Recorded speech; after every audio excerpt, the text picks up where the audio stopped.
Eu sou a Lena, e eu achava que aquele hotel era um lugar só para dormir, até que ele começou a me devorar.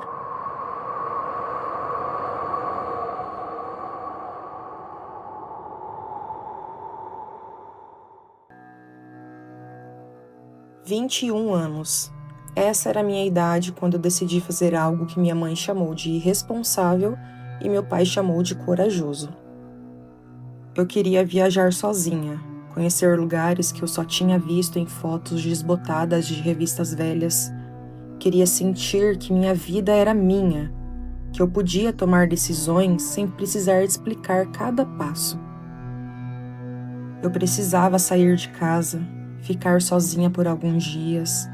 Precisava provar para mim mesma que eu conseguia me virar sem ninguém por perto me dizendo o que fazer e como me sentir.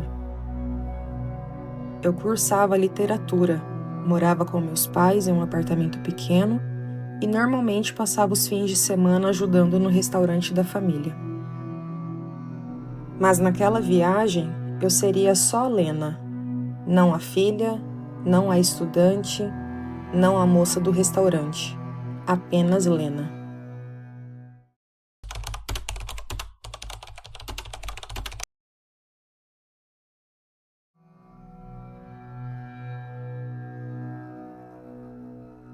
Eu tinha um blog onde escrevia sobre livros, sobre como me sentia perdida às vezes, sobre o medo de desperdiçar minha vida fazendo coisas que não importavam.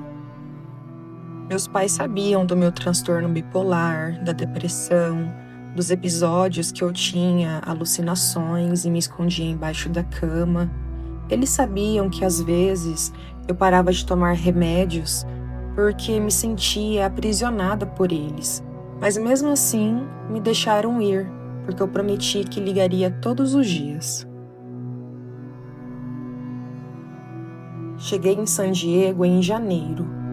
A cidade era maior do que eu imaginava, bem mais barulhenta, mas eu me senti bem. Me senti livre. Parecia uma cidade cheia de possibilidades. Decidi me hospedar no Hotel Aurora. Era um prédio antigo, no centro da cidade, bem alto, com 14 andares de janelas aparentemente sujas e uma fachada assim que devia ser bonita décadas atrás. Às vezes dava um medo só de olhar para ele, mas ele tinha um bom custo-benefício.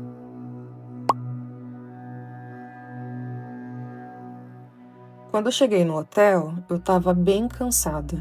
Eu tinha viajado de trem e depois de ônibus por horas e eu só queria um lugar para dormir antes de seguir para a próxima cidade. A recepção, ela cheirava a mofo e cigarro velho.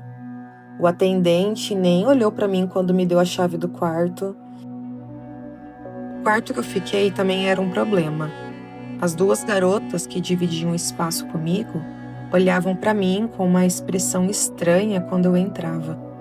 Eu tentava conversar, mas elas nem respondiam direito. Às vezes eu deixava bilhetes na porta dizendo que eu ia sair e voltava tarde só para evitar o desconforto. Só que no terceiro dia, a recepcionista me chamou e disse que eu seria transferida para um quarto novo. Disseram que as outras hóspedes tinham reclamado de mim, que eu estava estranha, que eu falava sozinha, que mexia nas coisas delas. Aquilo me deixou bem confusa, sabe? Porque eu mal tinha interagido com alguém, mas mesmo assim aceitei a troca. Então eu fui levada para outro andar ainda mais alto. O novo quarto, ele era menor, mais escuro e mais silencioso também. A janela dava para um beco estreito onde o sol nunca batia. Tinha uma cama com lençóis brancos manchados de amarelo, uma escrivaninha de madeira toda arranhada, um espelho embaçado na parede. Mas o pior é que eu gostei. Parecia um lugar onde ninguém me incomodaria. Durante os dias, eu explorava a cidade. Comprei presentes para minha família em uma livraria perto do hotel. Fui até em uma gravação de um programa de televisão ao vivo. Mas acredita que pediram para eu sair porque eu estava rindo alto demais? Falando sozinha, incomodando as outras pessoas na plateia. Eu realmente não percebi que estava incomodando. Às vezes eu não percebo esse tipo de coisa. À noite, eu voltava para o hotel. Os corredores ficavam ainda mais escuros e mais vazios. Eu ouvia portas batendo, passos que passavam na frente do meu quarto e depois seguiam em frente. O som da água também era diferente. Ela corria pelas tubulações e o som parecia um sussurro constante, como se o prédio estivesse tentando me contar segredos. Eu tentava ler meus livros de literatura, mas o estalo do assoalho e o eco dos passos no corredor me faziam sentir que eu era apenas uma intrusa em um lugar que já tinha dono. O elevador também fazia um barulho metálico estranho quando subia. Então eu comecei a evitar o elevador. Eu preferia subir vários lances de escada do que ter que ficar sozinha naquela caixa de metal. Sem contar que aquele hotel parecia muito maior por dentro do que por fora. Os corredores pareciam que não tinham fim, que não levava a lugar nenhum. Tinha portas trancadas, áreas mal iluminadas. Tudo isso me fazia sentir algo esquisito. Eu parei de tomar os meus remédios. Na verdade, eu estava esquecendo de tomar quase todos eles. Então a minha cabeça ela estava cheia de pensamentos que se embaralhavam, cheia de vozes que não eram exatamente vozes, mas também parecia ser, cheia de energia que me fazia querer correr, gritar, fazer alguma coisa para liberar toda aquela pressão que crescia dentro de mim. Eu ligava para os meus pais todos os dias. Dizia que estava tudo bem, que eu estava conhecendo pessoas interessantes, visitando livrarias, comendo bem, mas a verdade é que eu estava começando a me sentir estranha. É como se houvesse duas Lena. A Lena que falava ao telefone, que sorria para os vendedores, que postava fotos no blog, e a outra Lena que sentia coisas que não conseguia nomear, que via sombras se movendo no canto da visão, que escutava sussurros vindos de lugares vazios. Eu comecei a me sentir cada vez mais desconectada. Os meus pensamentos, eles vinham rápidos demais, se embaralhavam, e às vezes eu tinha uma sensação de que alguém estava me seguindo dentro do hotel. Mas quando eu me virava, não tinha ninguém atrás de mim. Comecei também a anotar coisas no meu caderno, tentando organizar a minha mente, tentando não esquecer quem eu era, o que eu estava fazendo ali.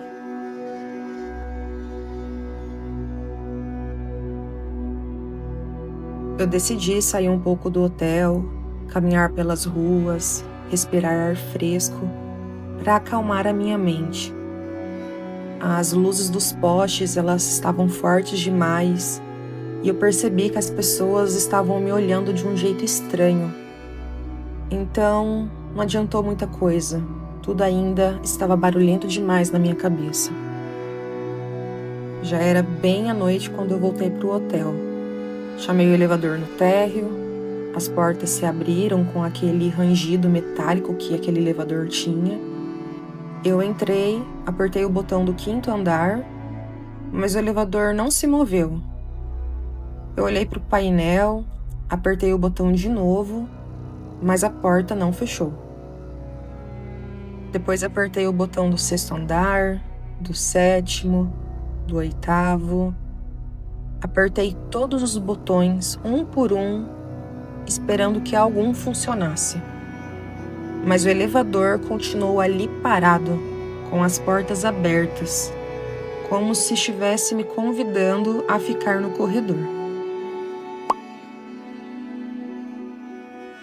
A confusão, o silêncio, aquela sensação de perseguição tomavam conta de mim por inteira. Eu me encolhi no canto do elevador algumas vezes, como quem se esconde, como se alguém estivesse atrás de mim, mesmo sabendo que não havia ninguém ali. Foi então que eu senti um sopro gelado na minha nuca, como se alguém estivesse parado logo atrás de mim, respirando o mesmo ar que eu. Olhei para o reflexo do metal, mas eu não vi ninguém. Olhei para o corredor e ele estava vazio, mas eu senti uma presença. Alguém estava ali, eu tinha certeza. A minha respiração ficava cada vez mais rápida. As minhas mãos começaram a tremer. Eu recuei para o canto do elevador, pressionando meu corpo contra a parede de metal. Fiquei esperando e nada aconteceu. As portas do elevador ficaram abertas tempo demais. Meu coração estava quase saindo pela minha boca. Então eu saí do elevador, fiquei parada no corredor. Eu sabia que não havia ninguém físico ali. Eu sei que não havia. Mas eu sentia que havia alguém invisível. E então as portas do elevador finalmente se fecharam atrás de mim. Nesse momento, a sensação de estar sendo observada, de estar fugindo de algo que eu não conseguia explicar, ficou ainda mais forte depois que eu saí do elevador e a porta dele finalmente se fechou. E foi com essa sensação de perseguição que eu continuei andando sem destino, subindo escadas, seguindo por corredores que pareciam infinitos. Andei, até que eu cheguei em uma porta diferente. Empurrei e era o terraço.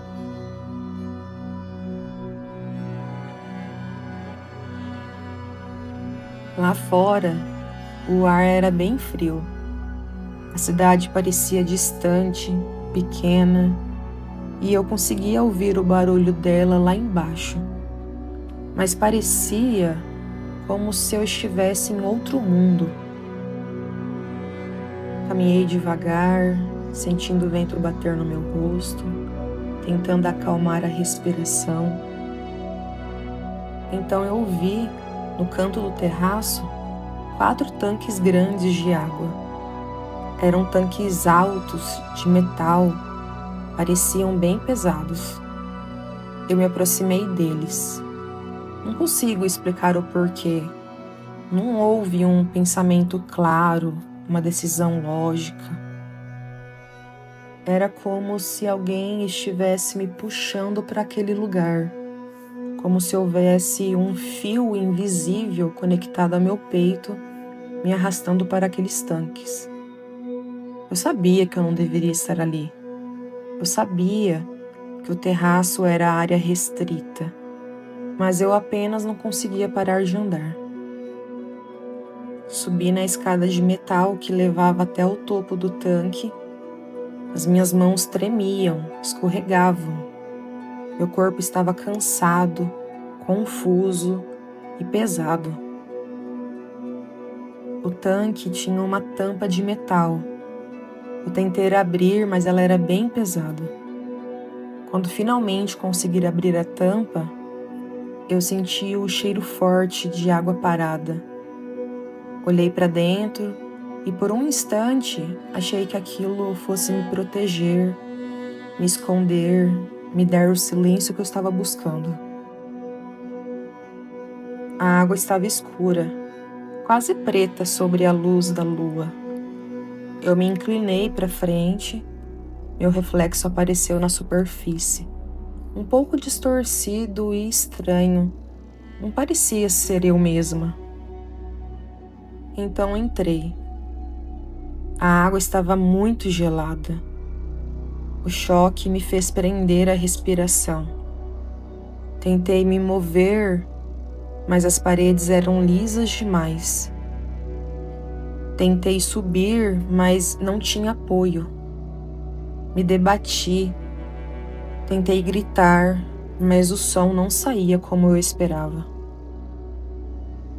No escuro daquele cilindro de metal, eu perdi a noção de onde terminava o meu corpo e onde começava o abismo. Eu sentia as minhas roupas pesarem e puxando para baixo como correntes de ferro. Em um ato de desespero ou talvez de uma clareza que eu não consigo explicar, eu fui tirando as roupas e me desfiz de tudo. Deixei que o tecido flutuasse para longe de mim. Por várias vezes eu tentei subir, mas eu não conseguia. As paredes estavam lisas, eu não tinha apoio, eu estava com medo. Eu apenas fiquei ali, presa dentro daquele tanque. Eu estava nua, vulnerável, mas pela primeira vez, o barulho do mundo lá fora não podia me alcançar. Minhas roupas se tornaram apenas sombras boiando ao meu lado, enquanto eu afundei no meu último silêncio. Eu sou Lena, e isso é o que eu não pude contar.